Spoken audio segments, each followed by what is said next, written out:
In today's breaking news, a video is trending of a popular news host breaking down in laughter at Trump while interviewing a top-ranking congressman, and I have the moment, what set him off, and more for you next. I'll let Trump set up this report with his own words, along with a cameo of someone you might recognize who I dropped in for effect.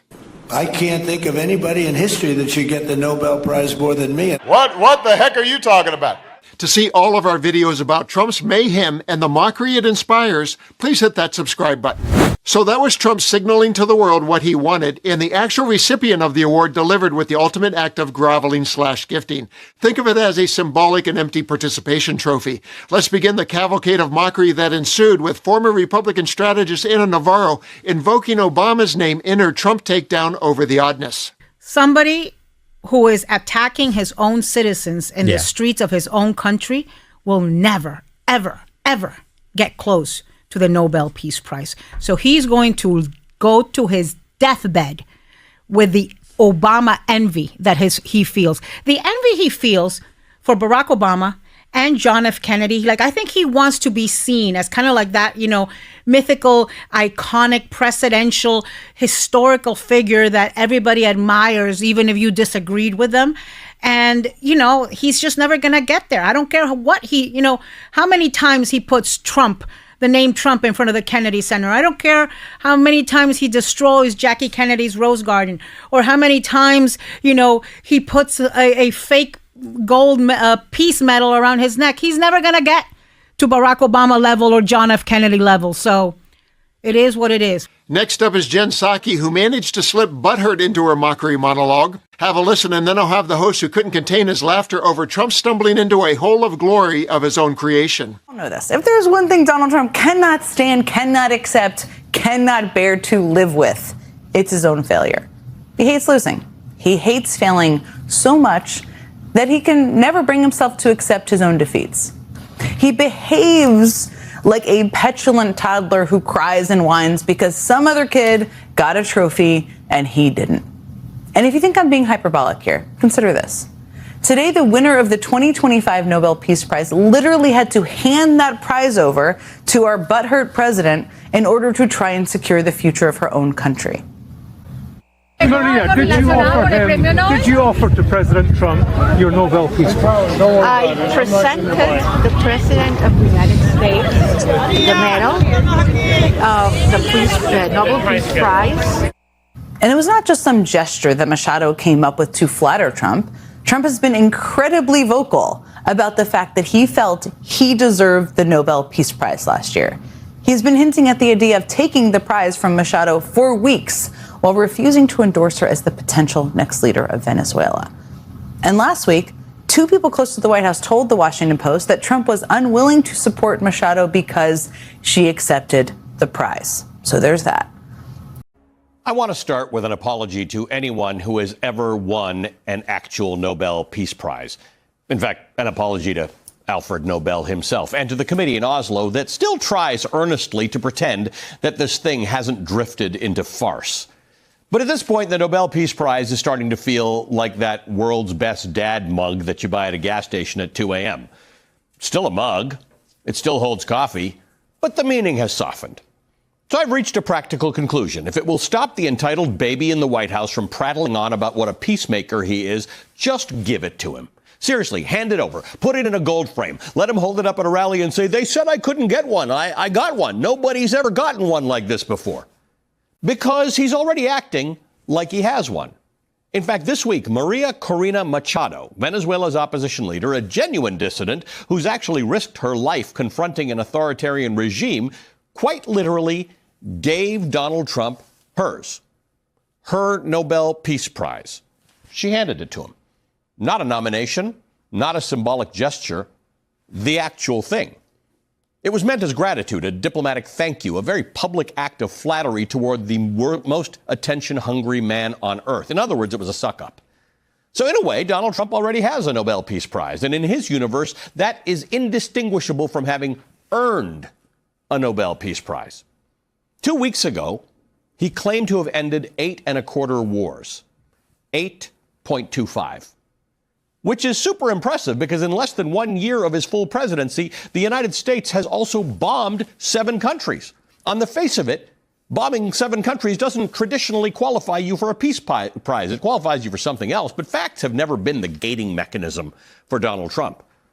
In fact, this week, quite separately, he unveiled something he called a Gaza Board of Peace, which has no Palestinians on it, no civil society leaders, no educators, no human rights advocates, no architects of reconstruction, no economists who are tasked with building a future, no mechanism for self-determination, no pathway to democracy, no framework for the rule of law. It is peace without people, prosperity without agency, order without justice. None of that is peace. It was a spreadsheet version of tranquility, a real estate rendering of harmony, with none of the components that make peace durable, humane, or real. So let's widen the aperture. The Nobel Peace Prize once went to Nelson Mandela, to Martin Luther King Jr., to people who bent history toward justice with moral force. It's also gone to people whose chief accomplishment was not being quite as bad as they might have been, sort of political bets. Symbolic gestures to let's see if this encourages good behavior experiments. And some of those experiments failed spectacularly, which is how we arrived at a moment where the Nobel Peace Prize can be invoked by a man who measures peace in press releases and quarter wars. So if we're being honest, if the meaning has already been diluted, if the bar has already been lowered, if the award has already become a prop in geopolitical theater, then why not just complete the arc? Just give it to him.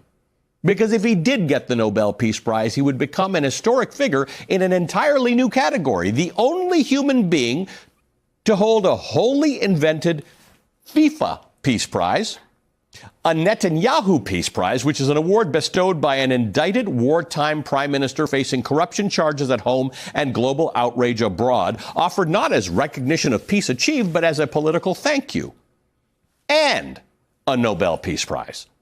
Donald Trump is a man who doesn't so much achieve peace as declare it. At this point, the Nobel would not be an honor, it would be a collectible. The movement gaining attention today centers on how media figures respond when political semblance collides with public perceptions, particularly around the Nobel Peace Prize. Our news whose not visible reaction during a live discussion sparked debate not because of theatrics but because it reflected to a wider disbelief shared by many observers. Some viewers saw it as unprofessional, while others viewed it as an honest reaction to an unexpected political narrative. The Nobel Peace Prize carries historical weight, so any suggestion of entitlement naturally invites scrutiny. What unfolded was not just a media moment, but a reflection of how symbols of global recognitions are interpreted domestically. This situation highlights how quickly serious awards can become part of political storytelling. The discussions now extends beyond personalities to the meaning attached to the Nobel Peace Prize itself.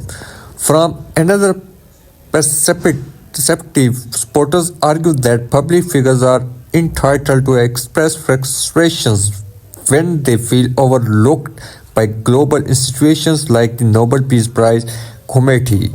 They believe criticism of their desire ignores the roles perceptions play in modern leadership.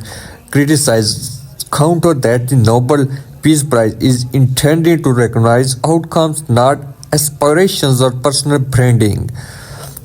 This divide reveals a broader disagreement about how international honors should intersect with national politics. Media reactions amplify these differences by placing them in front of mass audiences. Whether viewers agree or disagree, the Nobel Peace Prize become a measuring stick for legitimacy in these debates. The contrast in reactions shows how differently people define merit. At its core, the issue is about expectations versus the established standard tied to the Nobel Peace Prize. For viewers unfamiliar with the background, it's important to understand how the Nobel Peace Prize is traditionally awarded. It is decided by an independent committee and typically honors long-term contribution to peace, diplomacy, or humanitarian effort. This process is deliberate